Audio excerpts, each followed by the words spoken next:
Olá pessoal, estou aqui com vocês para mais uma aula da nossa física e hoje a gente vai falar das componentes da força resultante. Bom, força resultante, todos nós já sabemos, é o somatório vetorial de todas as forças que estão aplicadas a um corpo. E essa força, então, depois de determinada essa resultante, nós vamos observar que ela se divide em duas componentes. Uma das componentes vai servir aí para alterar módulo da velocidade vetorial do corpo. Então, uma está vinculada somente à aceleração escalar, aquela aceleração que altera simplesmente o módulo da velocidade. E uma outra componente vai estar vinculada à alteração da direção e do sentido dessa velocidade vetorial. Então, uma outra componente que vai estar se preocupando mais com a direção e sentido da velocidade vetorial. Para isso, então, nós vamos fazer um estudo separado aí de uma das componentes, que nós vamos chamar aí de componente tangencial, e uma segunda componente que nós vamos chamar de componente centrípeta. Bom, antes de fazermos esse estudo separado aí das duas componentes, vamos observar como ficaria então o movimento que se compõe de todas as componentes, ou seja, da componente tangencial e da componente centrípeta da força resultante. Dá uma olhada no visual.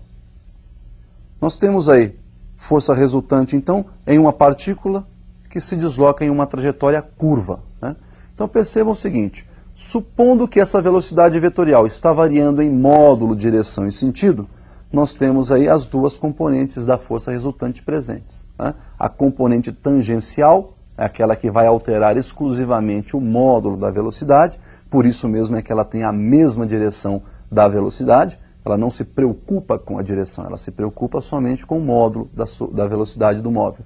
E a componente centrípeta que está vinculada, então, à alteração da direção e do sentido. Esta, sim, se preocupa com a direção e o sentido desse corpo, ou da velocidade vetorial desse corpo. Bom, já sabemos, então, fazer essa soma vetorial. Regrinha do paralelogramo, nós temos, então, que a resultante é a soma das componentes tangencial mais centrípeta. Essa é uma soma vetorial que nós resolvemos através do teorema de Pitágoras. Então, lembrando ali, as componentes tangencial, centrípeta e a resultante formam em um triângulo, esse triângulo é retângulo, onde a resultante é a hipotenusa e as duas componentes tangencial e centrípeta são os dois catetos. Então, nós podemos calcular da seguinte forma, a hipotenusa elevada ao quadrado é igual à soma dos quadrados dos catetos. Temos lá então a resultante em módulo elevado ao quadrado igual a tangencial em módulo elevado ao quadrado mais a centrípeta em módulo elevado ao quadrado.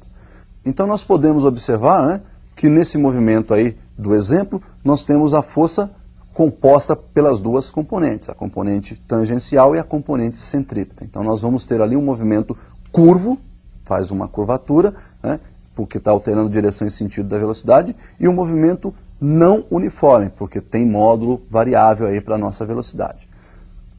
Vamos analisar separadamente então agora. Força tangencial. Dá uma olhadinha no visual para a gente definir essa força tangencial. A componente tangencial, está lá, o próprio nome já diz, ela é tangente à trajetória, portanto tem a mesma direção da velocidade, tá certo?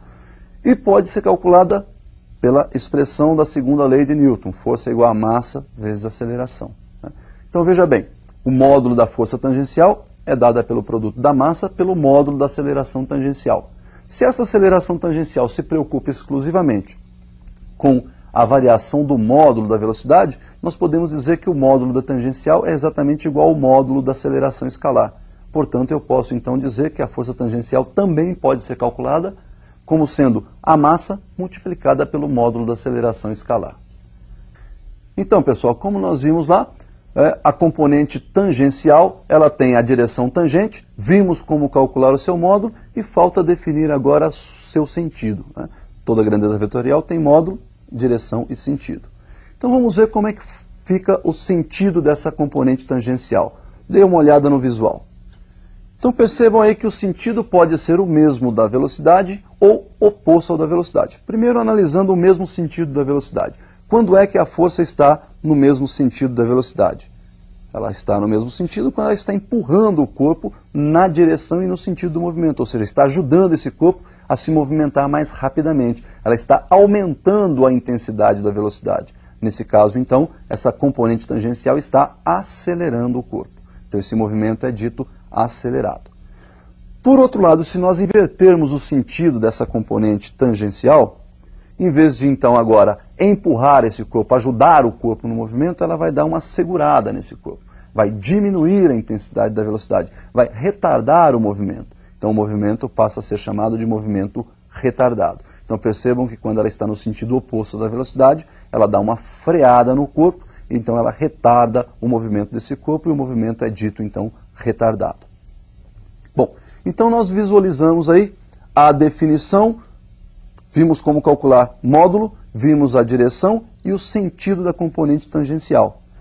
Bom, componente tangencial então está definida. E a componente centrípeta? A componente centrípeta ela serve para curvar o movimento. A finalidade da componente centrípeta é fazer a curvatura do movimento. Portanto, ela está presente em todos os movimentos curvilíneos e vai ser nula em todo movimento que for dito retilíneo. Vamos então definir a componente centrípeta da nossa força resultante. Observe então que a componente centrípeta ela tem a direção perpendicular à trajetória, ou seja, perpendicular àquela reta que tangencia a trajetória na posição que o corpo está ocupando, né? Portanto, ela é perpendicular também ao vetor velocidade, e o seu sentido é sempre para o centro, daí o nome centrípeta. É aquela força que tem direção perpendicular então à trajetória, perpendicular à tangente da trajetória naquele ponto em que o corpo está ocupando, naquela posição que o corpo ocupa, e apontando sempre para o centro da trajetória. Percebam então que a aceleração centrípeta nós já sabemos calcular. A aceleração centrípeta ela pode ser calculada por definição lá do movimento circular, por v² dividido pelo raio da trajetória, ou ela pode ser ainda o produto da velocidade angular elevada ao quadrado pelo raio, ou seja, ω² vezes r, ou ainda ela pode ser o produto das duas velocidades, né? O módulo da centrípeta pode ser o produto da velocidade angular pela velocidade escalar linear. Então nós temos aí o produto das velocidades que compõem lá o movimento circular, a escalar e a angular, a escalar linear e a escalar angular. Bom, se a gente pegar então essas acelerações aí, essas definições de aceleração centrípeta e substituirmos na segunda lei de Newton, né, nós podemos então definir a equação que calcula o módulo da força centrípeta. Vamos dar uma olhada como fica. Então olha lá, substituindo, né, na segunda lei, força centrípeta é igual massa vezes aceleração centrípeta. Perceba então que a força centrípeta pode ser calculada num primeiro momento como sendo o produto da massa pela velocidade elevada ao quadrado dividida pelo raio da trajetória. Então substituímos aí a primeira definição de aceleração centrípeta na equação de Newton. Uma segunda opção seria substituir lá a definição 2, né? Aquela ω² vezes r. Substituindo então ω² vezes r lá na aceleração centrípeta, força centrípeta então ficaria em módulo igual ao produto da massa pelo quadrado da velocidade escalar angular e ainda multiplicada pelo raio da trajetória. E num terceiro momento a gente pode calcular da seguinte forma ainda essa força centrípeta. Olha lá, o módulo da força centrípeta pode ser dada pelo produto da massa, né, multiplicada aí pela velocidade escalar angular e ainda multiplicada pela velocidade escalar linear. Então ficaria o módulo da centrípeta igual a m vezes ômega vezes v. Bom, então nós vimos aí três formas para calcular o módulo da força centrípeta. Então já sabemos como calcular o seu módulo. A sua direção é sempre perpendicular à trajetória, portanto, também já definimos a sua direção, né? E o seu sentido, o próprio nome já diz, centrípeta, sempre para o centro da trajetória. Nós temos aí várias aplicações práticas para isso, né? Vamos a uma aplicação bem conhecida nossa, que é aquela do globo da morte que nós temos lá nos circos, né? Aquela atração principal do circo, que é aquele camarada andando dentro de um globo, uma esfera, né, feita em grade, vazada, para que você possa visualizar lá dentro um malucão lá andando com a moto de cabeça para baixo, vai e vem e assim por diante. Então vamos analisar o que acontece no globo da morte. Então nós temos aí no globo da morte um corpo, né, por exemplo, na subida. Olha lá, vamos pegar esse motoqueiro quando ele estiver começando a subir. Quando ele começa a subir, nós temos aí a aplicação de algumas forças. Bom, primeiro, força-peso é a força aplicada pelo centro de gravidade da Terra sobre esse conjunto, né? Conjunto que nós vamos chamar de conjunto motoqueiro mais a sua motocicleta. Então, no conjunto motoqueiro mais motocicleta, nós temos a força-peso. Essa força é vertical para baixo. Consequentemente, se você analisar durante a subida, essa força está tangenciando a trajetória. Então a força-peso nesse momento vai fazer o papel da componente tangencial das forças. Perceba que durante a subida ela tem aí essa força tangenciando com o objetivo aí, inclusive de dar uma diminuída na velocidade. Ele está subindo e a força está puxando contra o movimento. Então essa força é uma força tangencial com a finalidade de reduzir o módulo da velocidade, diminuir o módulo da velocidade. Em contrapartida, essa moto está apoiada nessa esfera, nesse globo. Consequentemente, ela empurra esse globo para fora, tentando sair, e esse globo empurra essa moto, esse conjunto, para dentro. Consequentemente, nós temos aí então uma componente normal que faz o papel aí de resultante centrípeta. Somando vetorialmente a centrípeta com a componente tangencial, nós temos a resultante das forças que atuam nesse corpo. Então percebam que aí no globo da morte nós temos a aplicação das componentes centrípeta e tangencial, ou seja, nós podemos visualizar essas duas componentes claramente. Pessoal, vamos analisar rapidamente alguns movimentos mais importantes? Então, deem uma olhada no visual. Nós temos aí um movimento que é dito retilíneo e uniforme. Retilíneo não muda direção e sentido, portanto não tem componente centrípeta. Uniforme não muda módulo da velocidade, portanto não tem componente tangencial.